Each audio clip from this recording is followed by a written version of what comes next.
झेप मराठी, आरसा महाराष्ट्राचा। बुलढाणा जिल्ह्यातील तरुणाकडून बनावट नोटा जप्त। 22,200 रुपयांचा मुद्देमाल ताब्यात।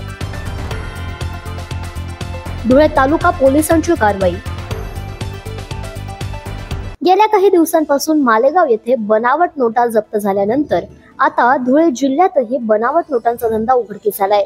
धुळे तालुका पोलिसांनी राष्ट्रीय महामार्ग क्रमांक 211 वरील चांदे फाटा येथे कारवाई करीत बुलढाणा जिल्ह्यातील रहिवासी असलेल्या मोहम्मद जफर मोहम्मद कुदूस या तरुणाला ताब्यात घेतलंय।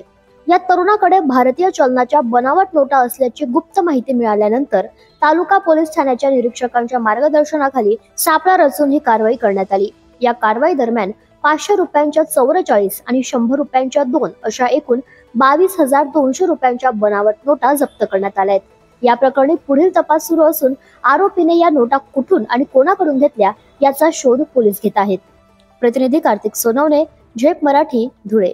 अशाच वेगळ्या आणि ताज्या बातम्यांसाठी पाहत रहा झेप मराठी, आरसा महाराष्ट्राचा। संपादक प्राध्यापक अनिल चव्हाण, धुळे।